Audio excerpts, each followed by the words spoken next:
You're with Clement Manyathela on 702. Let's walk the talk. Streaming on the Prime Media Plus app. DSTV channel 856. 92.7 and 106 FM.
Minutes after 9 o'clock. Dumelang, happy Monday. Welcome to the Clement Manyathela Show. Thank you for joining us this morning on this 8th day of December. It's wonderful to have you with us here on 702. I hope you're well this morning and that you had a wonderful, wonderful weekend. Congratulations to Orlando Pirates Football Club. We have to begin there. Congratulations to all my fellow family and friends of the club, because we did it again. We are the Carling knockout champions after defeating Marumo Gallants 1-0 on Saturday. Did you watch the game? And what did you think? And Pirates fans, aren't we just wrapping up the year on a good note? I mean, we've really had a good year. We really have had a good year. Let me know how you're feeling about this win, and if you watch the game, give me a call or send me a WhatsApp voice note. Congratulations to Lando Norris as well, the 2025 Formula One World Champion. What a gem. What a man. What a drive this season from Lando Norris. I was rooting for him from the first race of the season, and I'm glad that Max didn't take this championship away from him, because Max was this close to taking it. But Max Verstappen won the race in Abu Dhabi yesterday, but not the championship, because Lando Norris was way ahead with points. And I'm just happy. I was so happy yesterday watching the race. I celebrated so much because I do think Lando Norris deserves this win. Did you watch the Grand Prix yesterday? How do you feel about Lando Norris as world champion, the 2025 Formula One world champion? 011-883-0702 is the number to call. You can send your WhatsApps as well on 072-7021-702. Now, how shocking were the news of Witness D's murder? Marius van der Merwe, he testified at the Madlanga Commission, as you'll remember. He gave that explosive testimony detailing how the EMPD Brigadier Julius Mkonazi, and there were other people there who had ordered him to dispose of the body of a suspect who was allegedly killed by EMPD and SAPS members. And he was told to go and dump that body. In fact, he has said that they gave him two options. Either you go, just put the body over in a river, or you go and dump it in a mine shaft. And he indicated that he ultimately dumped the body in a dam out of fear of his life. And I just think it's crazy that this is where we're sitting now. I mean, we still don't know for sure what the motive of this killing is. It could be because of his work in illegal mining operations. It could be because of the testimony at the Madlanga Commission, because the next step was actually going to be him testifying in court. Do you remember this? Commissioners, at that stage, I did not know who he was referring to. And as continued in my statement, I walked to the main gate after this was said, and after I noticed the members that I've mentioned, walk away to go and get a firearm to plant.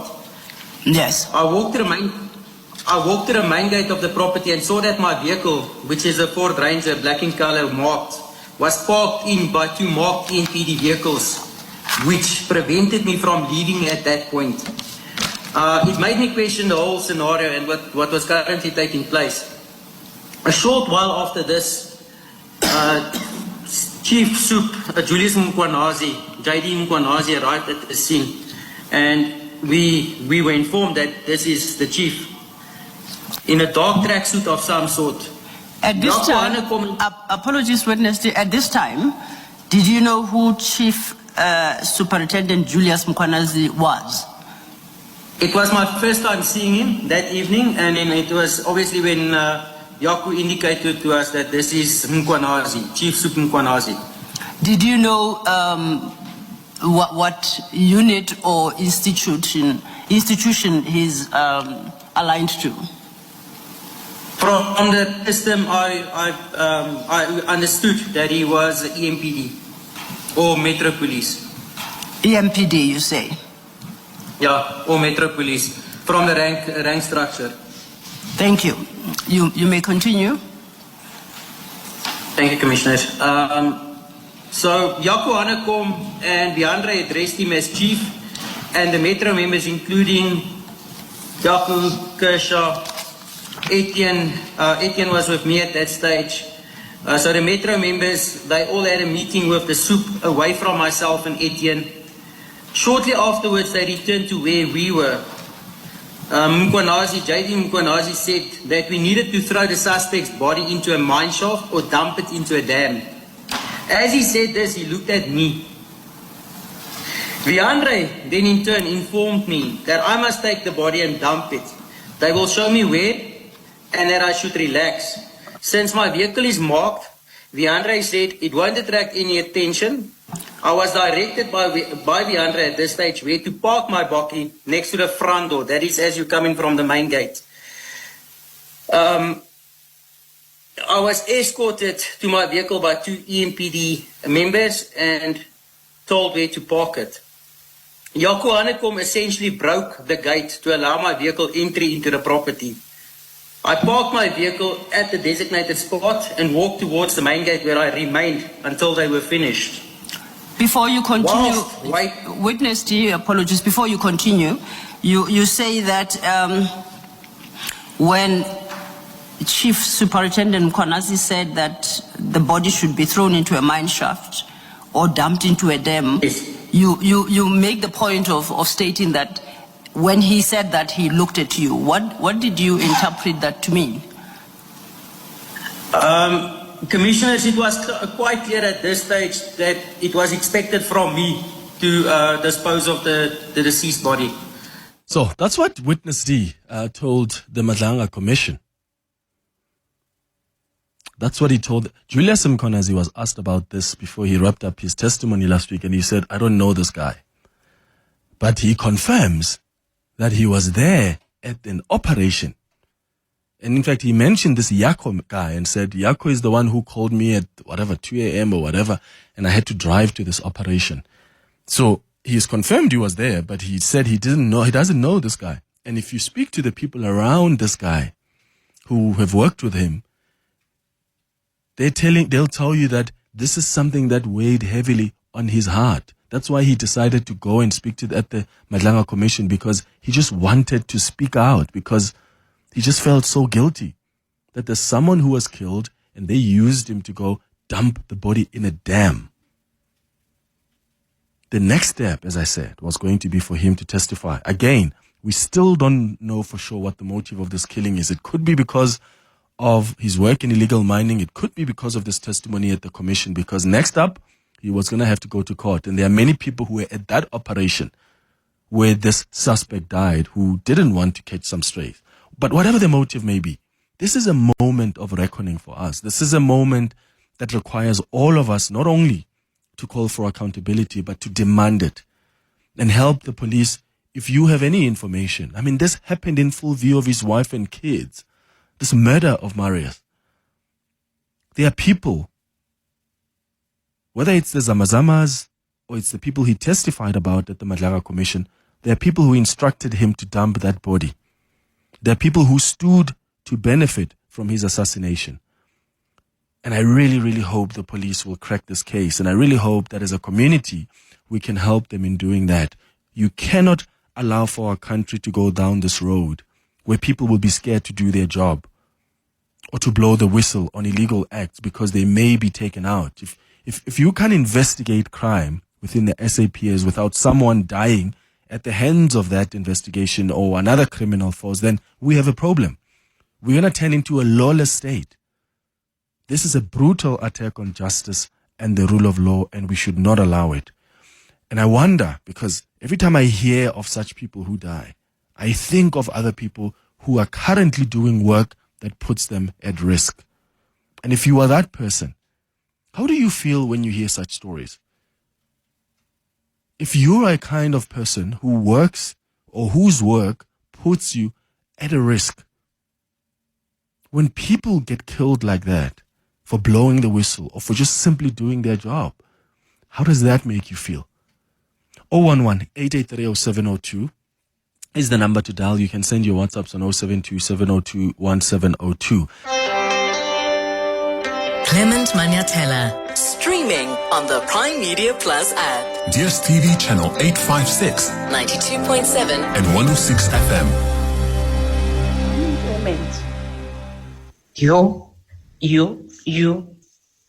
I am over the moon. I am over the moon. The bold and the beautiful. Ezimnyama ngenkani. Ezigamagebhula ezagebhula umuzi wendoda zawubhekisa phezulu. The bold and the beautiful. Oh, happy people. Yo, Clement, I'm over the moon. Kuthiwa ngesizulu isinamuva liyabukwa. Kushiwa amabhakabhaka. Kushiwa ipirate, kuthiwa isinamuva liyabukwa. Yo, Nkosi yami, anginawo amaningi. I'm very, very, very happy. Have a good day, Clement. Bye. Good morning, Clement. Let me start by saying congratulations to Orlando Pirates. Performance-wise, to be honest, Clement, it was below par. It wasn't that Pirates that we know. I mean, I think the problem was when the coach started with a player that didn't even play a single game for a long time, who is Makhaola, and that disjointed Orlando Pirates, and that made them not to even try to pick up their form, because honestly, we were like, it's just that they can't even realize. This is why we managed to beat Marumo Gallant. But anyway, we are the champions, and again, congratulations to the coach and the players. Have a Christmas, a wonderful Christmas, and a Happy New Year. Clemmy, goeiemôre man. Floris here from the beautiful Western Cape. Clemmy, I'm going to lay a charge against you at the Human Rights Commission for playing with my emotions. Why do you always want to rub in Orlando Pirates' win? Huh? You don't say anything about Sundowns ladies who won. You don't say anything about the way Max Verstappen fought until the very last. The only thing you care about is Orlando Pirates winning a case of beer. Flores, it's more than a case of beer. Look, guys, I mean, I spoke about Max last week. Like, he really did well. And even yesterday, he fought until the end, you know. And I was just holding my breath the entire time, even in the last lap, because we needed Lando to stay in that position, and we didn't need a car to start doing other things, because that would have completely changed the dynamics of the game. So, of the race. But yeah, Max has just been so brilliant. I agree with you. But I just think that Lando Norris has also fought very hard. Even Oscar Piastri. Like, the McLaren boys have really worked hard. I mean, they've been sabotaged here and there by their team, their strategy, but they've really worked really hard. So I'm happy for him. I really am. But also, it just works to have different variables and dynamics in Formula One. let's see next year what happens in Abu Dhabi. I hope we can have a win from Lewis Hamilton next year so that he can go retire and focus on all these things he's focusing on instead of focusing on the game 100%. That's my hope. Let's go to some more of your WhatsApp voice notes on 0727021702 about what's been happening with Witness D and how concerning this really is. And I think whether you do work that puts you at risk or not, as someone who lives in this country where there's constitutional democracy, where there's the equality before the law, you need to be worried about these incidents.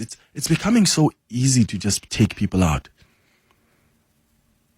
It's becoming so easy to hire people to murder people because they have spoken the truth, because they're doing their job, because they're exposing their rot. You and I have got to be concerned because we don't want to live in a lawless country. We don't want to live in a country where people are going to be scared to do the work of protecting us, of investigating crime and corruption because they're scared they're going to die.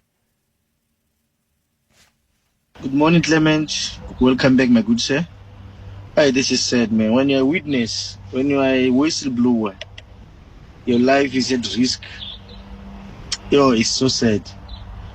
So, but I guess it is what it is. When you're a whistleblower, I'm sure they know.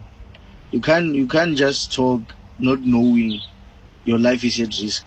So, if you are not brave enough, don't say anything. But if you understand the consequences, man, so sad.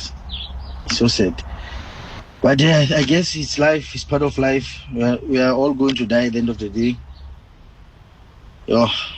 I don't know what to say, man. Tabang ubrini chiwele kama naga box back. Marius Mandela phaka qwa section 2. Mabona makhulu amadala sisuka emabozini. Tako. Hi Clement. The one thing I don't get about the witnesses at Matlanga Commission is that why did they not play out the voices? Why were not they put at a safe place? I'm confused. Like, this is so sad. And are we now supposed to be scared that they're not gonna confess or maybe like come out with the truth anymore? Like, what's happening, guys? This is a lot, eh? Yeah. Trust me, it is. But they were satisfied. I mean, sometimes you ask the witnesses because there's evidence that we won't get to hear. There's evidence that's probably been presented at the Madlanga Commission that you and I don't even know about because they couldn't take the risk of even getting those people, where they testify in camera and we just hear their voices. So there are instances where you can't run that risk. Who knows? Maybe we'll find out what testimony in the recommendations and at the end of this commission they've had that they couldn't risk also getting their voices out there. And as you've heard from the minister, from the Madlanga Commission as well, they did apparently present and give him an option of security. But he said, I own a security company anyway. So he declined security from the Madlanga Commission. And the thing is also in this, these things are so muddied. It's like when Shadrach Sibiya, the Deputy National Police Commissioner, when he was given protection, he had concerns that the people who are protecting him are probably people spying on him. So this entire situation is so messy that even when you offer protection, the people being protected themselves are going to think, hey, but these people who are protecting me, what if they start sending information out about my whereabouts? And actually, it's the protectors themselves who put me at risk. It's so muddy. It's so dangerous. But I do think that I hope as a society, I hope listening to us now, if you've got any information that could help the police, I hope you can send that over to the police. Because none of us want to live in a country where you take people out because they have testified or they're about to testify. Remember in court, in Randburg, they would kill someone outside court. There was a woman who was killed as she was about to get into court to testify against some people. That's how brazen the criminals are. They'll come and do it just outside court. I mean, they do this in front of his kids and his wife over the weekend when they killed Marius. That's how brazen it is. And maybe it doesn't feel close. You don't feel close to the situation because it's happened to someone you don't even know. But know that it's possible that it can happen to you as well. Which is why what happened has got to concern, really, all of us. George, you calling us from Mayerdale. You want to talk about Orlando Pirates. Good morning. Yeah, good morning, Clement. It's and good morning. Yeah, good morning to the 702 listeners. Clement, I just want to make a comment, man, regarding the security and then the planning around big games like Orlando Pirates. Clement, I must indicate that, I left Joburg with my two children and my friend and my nephew, and we arrived in Polokwane on time, and there were a lot of traffic. I saw, taxis from Gugule to Port St. John's, and then, I can name them. I mean, a Mamelodi, I don't know. I mean, I saw more than 100 taxis with the flags, the Greater Mamelodi supporters. And I must indicate that, we arrived there in Polokwane, 2:30, and I decided that we must have lunch before the game, of which we did. But when we get to the stadium, we got to the stadium 1 hour, 20 minutes before the game. But, there was one gate that was used, and then, the police closed the gate, and people started getting irritated, and they started shouting, push, push, push. You know what? I mean, Clement, I was there in 2001 at Ellis Park. I'm still having that ticket of Orlando Pirates and Kaizer Chiefs. During that game, I arrived there, 2 hours before the start of the game. And you know what? With what I experienced at Ellis Park, it nearly happened because I had to dive into, a crowd of more than, 200 people. My daughter was right at the bottom to remove her, there were SAPS as well, with this public order policemen who took the video clip, of what happened. And, that excitement, it nearly turned into chaos because when they started shouting, push, push, people were, you can imagine, Clement, traveling from Gugule to coming to Polokwane, and ultimately, you have got tickets there and you bought the ticket, and you know what? You are unable to get into the stadium. You can imagine the amount of time that we have invested, number one. Number two, the amount of money that we have invested, and suddenly you are not able to get into the stadium. We bought the ticket online, and I'm telling you, that we managed to get into the stadium after they pushed, the police and the barricades there. Everyone moved in, and our tickets were not scanned. But you know what? The first person that I had to fight for, it was my daughter. Yeah, sure. And being put in that situation, George, where, as you say, security is not so adequately prepared, that's very dangerous. And we've been in scenarios where people have died. So, I've spoken to stadium management, the CEO before, about the need to actually be ready when they are hosting such big games. And I think it's a conversation we need to continuously have. On the WhatsApp line, Clyde says, hey, Clement, people must understand that masking the testimony won't help because the criminals will still know who exactly the witness is, as they were there when the crime took place, and they all know the players and who did that. That's Clyde from Alberton. No, Clyde, that's true. But remember, witness D had already told IPID. And IPID, from his testimony, seemingly didn't do anything about it. Because apparently, from those close to witness D, he really was troubled by this situation. And he felt the need to expose that. And he exposed it to IPID. He told apparently one of his partners, one of the people that he spoke to, and when the opportunity presented itself for him to get it off his chest at the Madlanga Commission, that's exactly what he did. So he actually knew that there are people who are not going to be happy with him getting this off his chest. So, but you still want to somehow minimize the level of risk on that person. Because anybody who was at that operation and who was there when this chap was told, go and dump the body in a dam, of course they're going to know who the person is. But this guy just wanted to tell the truth. And now this is what happens when you tell the truth. We can't let that to be the story of this country. And I know there are many people, and many of you who are doing dangerous work out there. And I can only imagine how you feel when you hear of instances like this and you're on your way to the office, or you're in the office now, you're investigating a very dangerous case, or a case that involves dangerous criminals, or you're writing an audit report that's going to reveal irregularities that may make other people unhappy. We need to do better. And I think part of doing better as a society is helping the police. It's us rallying together to make sure that the people who did this are held accountable. It's 9:31. By the way, someone else earlier on said Happy Christmas and Happy New Year, Clement. I mean, are we already doing that? I was shocked.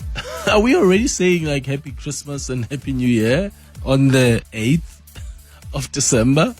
I wasn't aware. When do we start doing that? I think we can do that on the day of Christmas. I think that's what I would suggest. Your station. Your open line. Walk the talk with Clement Manyathela on 702. It's 22 minutes now before 10 o'clock. Let's continue with your calls on 011-883-0702. We're taking your WhatsApp voice notes on 072-702-1702. On the WhatsApp line, some messages coming through. Kai says, good morning, Clement. Yes, well done to London Norris for the championship. I was impressed by how Max took the loss and how he reacted towards Norris and his team. He has matured, and I bet next season will be entertaining as the 2020 as much as the 2025 season. Yeah, let's hope so. We really hope so. And then another one says, hi, Clement, on the WhatsApp line. Hi, Clement. This horrific story it's just so sad. The poor man told the police what had happened. So which police must be the next person tell? I thought IPID would investigate, but nothing happened. Who are the police in this custody? How does one identify a true police? Right? And that is what is going to be quite stressful for other people. Do I even trust the police? There are many people who will tell you when they're driving on the road and they get stopped by the police and it's dark. Some will tell you they will drive until at least a petrol station of sorts, because there is a trust deficit that exists. And there is a reason why that trust deficit exists. And there's a lot of work that needs to be done for the police's trust to be restored among the citizens. There really is a lot. And this doesn't mean that every single police officer out there is corrupt. Of course not.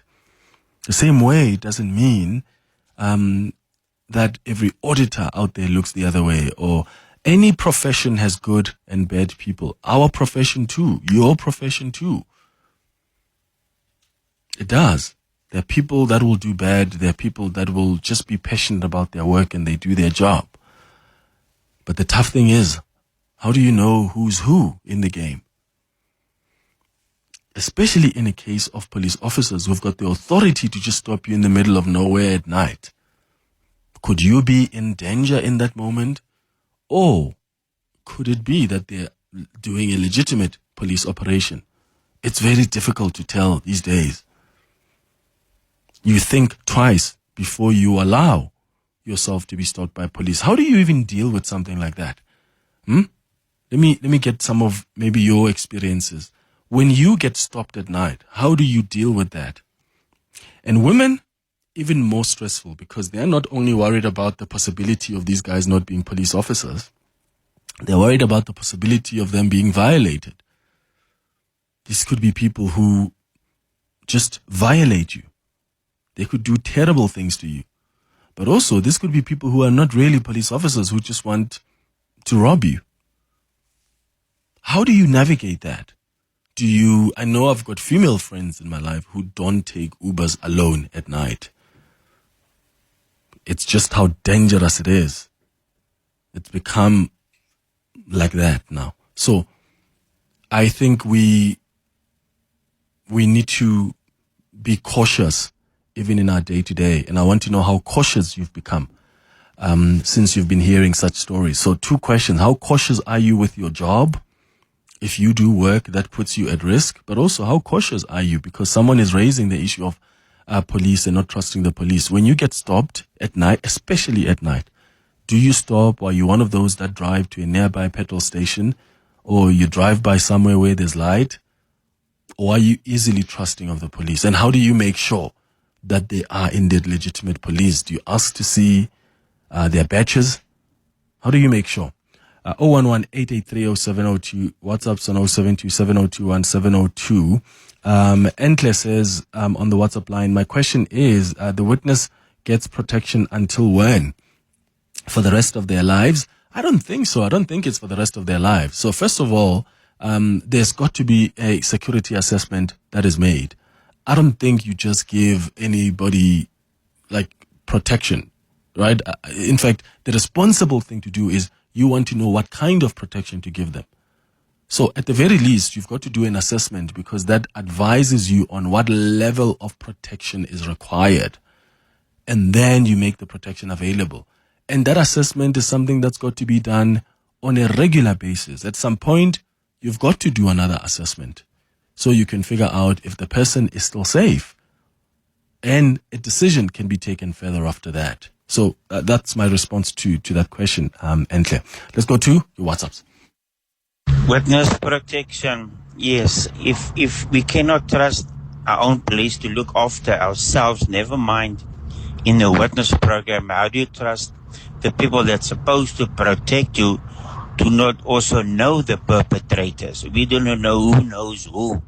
So who must you trust? That's the question. Who must you trust at the end of the day, Ben Alberton? Morning, Temza. Temza, as our condolences to the family of the guy. I personally think Ugutena, he who witnessed D was killed by those illegal Zamazamas, because he was about to expose the real kingpins from the government. So personally, I think it's people within the high ranks of government officials. Yeah, look, you could never know. We don't know, but at the end of the day, we must equally be worried. Whether it's those people that he has gone after, the Zamazamas, the operations that they've done as a security company, whether it's the people who are scared, his assassination has benefited some people, and that is worrying. There's a compelling case that people were not happy with what he said at the Madlanga Commission. There's a compelling case that people were not happy that he was going to go to court. Because once it's in court, that's more danger. Madlanga, yeah, you can evade accountability because, I mean, all they do is recommend to the president and even other institutions what can be done. But a court of law is a different ball game. Once the matter gets there and he testifies, maybe even turns, I don't know, state witness, because maybe they also realize what he's done in dumping that body was wrong. I don't know what agreement he gets into, but he could end up talking in a court of law. And there are people who don't want that because their lives are going to be in danger. But equally so, it could be that the people who are in illegal mining were not happy with the work that he's been doing. But he's not the only security company as well that operates in that sector. But whichever way and whatever the motive may be, this is concerning on all fronts. 13 minutes before 10 o'clock. Your voice. Your station. Your open line. Walk the talk with Clement Manyathela on 702. It's going up to 10 minutes before 10 o'clock. My Clement and Team Maparero report. I believe that the lack of political will is based on what if it's safer for the witnesses and the guys who are whistleblowers. It's because what if they're afraid of themselves being implicated and making it safer for those guys to come out, then they will too be implicated. So I think more or less that's the biggest thing that is making this safety, or making sure that these guys are safe, these guys are well protected, is because they're afraid of, if they come out with something, they won't be able to touch them. Hi, Clement. Thank you for your show. You raise such heartfelt topics, and you really just have your pulse on everything, your finger on every pulse, you know. Such a sad thing to happen. And I try and stay very, very positive about our beautiful country. But when things like this happen, I think to myself, oh my gosh, what world are we living in? That you can be gunned down right in front of your house, and it's just not this case, it's all the other cases that come before this. And I think it's got a lot of to do with lack of respect. There's no respect left in this country for the police force. There's no respect left for teachers. There's no respect left for hospitals and doctors and nurses. And I think we need to go back down to that and say, if people have done anything, they need to fess up and they need to take the flack that comes with it. If you do the crime, you should be man enough to do the time. I'm just devastated and heartbroken, as I say, not just for this person, but for all the others that try and do the right thing, that just get taken out. It's devastating. All right. Absolutely. It's sad. It's sad to know that we're living in a country like that. And I mean, I don't really think things have gone to that level where we can start comparing ourselves to countries like Mexico. But it's so sad that it almost seems like we're heading there. I mean, Mafolo is an auditor who worked for the city of Ekurhuleni. He was killed a couple of months ago. Like, they were following him, killed him. Before that, in Ekurhuleni, there was another auditor. I mean, there's so many names. We can go on and on. Babita Deokaran. And look at how these people get killed. Like, it's execution style. They kill them on their driveways, next to their kids. Like, it's such...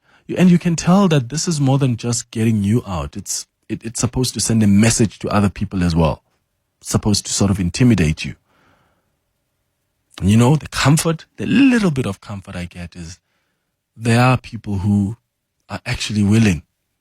There are people who will say, I'm willing to tell the truth and to really speak about what's happened, what's troubling me.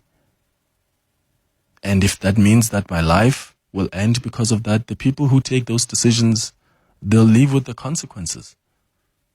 They'll live with the consequences.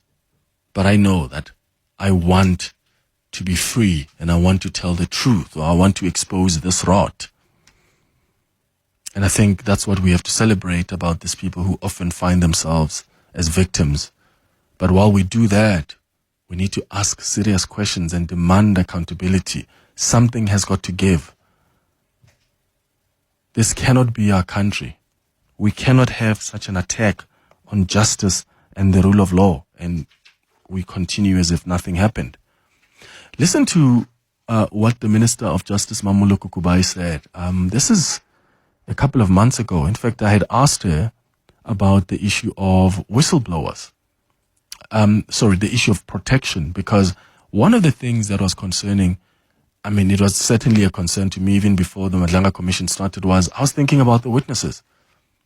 Like, how are they going to be protected? And is the state going to make sure that there is proper protection on witnesses?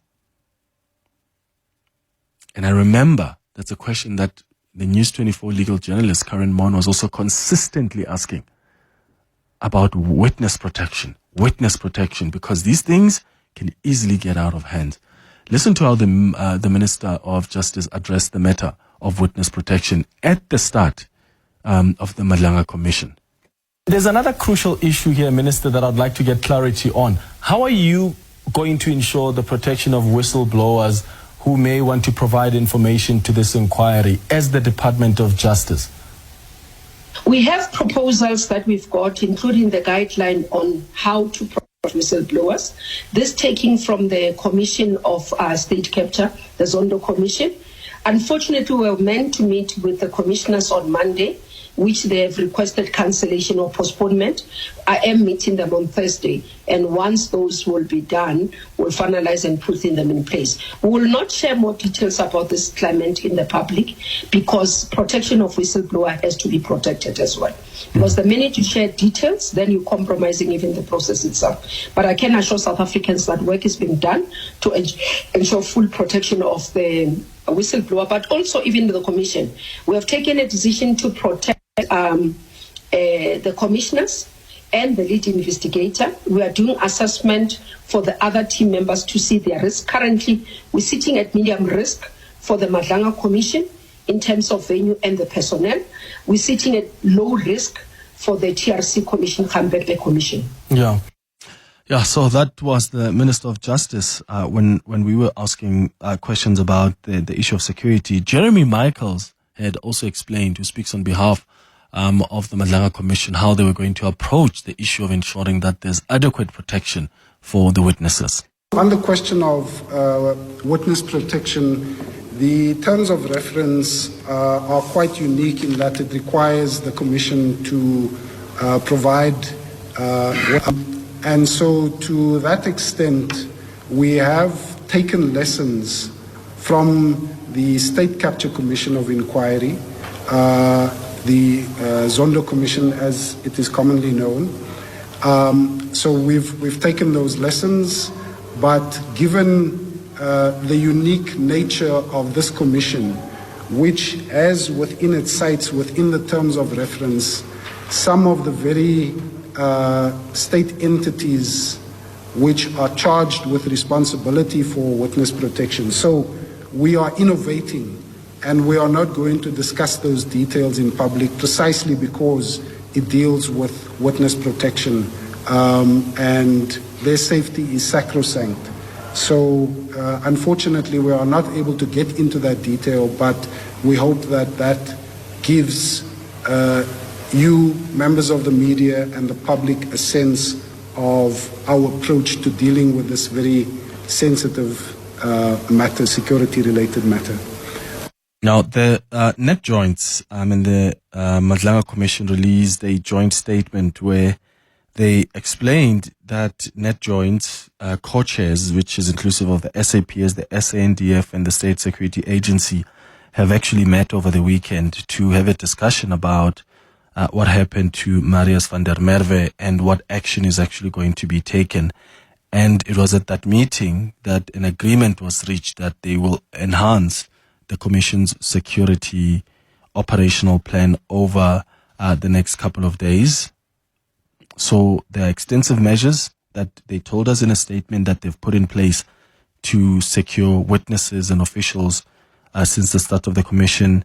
And the meeting has identified a need to heighten these measures by roping in net joints and all the other relevant role players.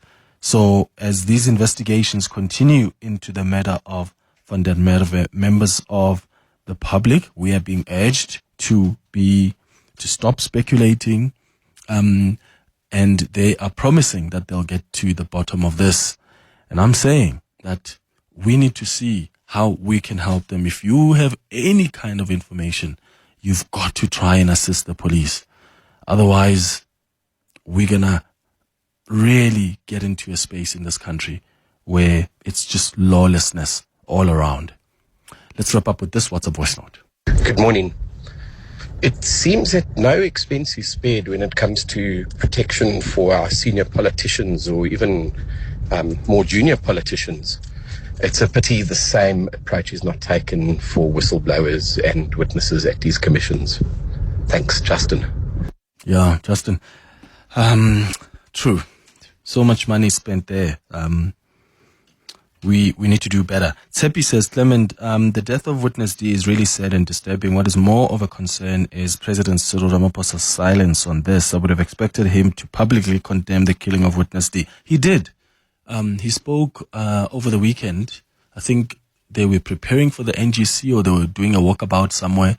In fact, the presidency also released a statement. So not only did the president speak when he was doing a walkabout as an ANC president, but as president of the state, he released a statement that came out, it must have been either yesterday morning or so, if I'm not mistaken.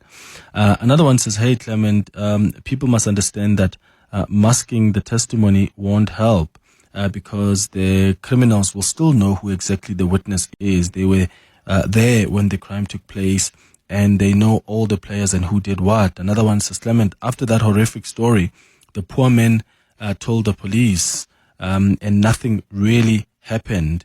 And then, nothing happened. And maybe part of the investigations will be to figure out what IP did, really, or what they were planning to do after this man told them about this body that was dumped and the involvement of the EMPD and SAPS officials.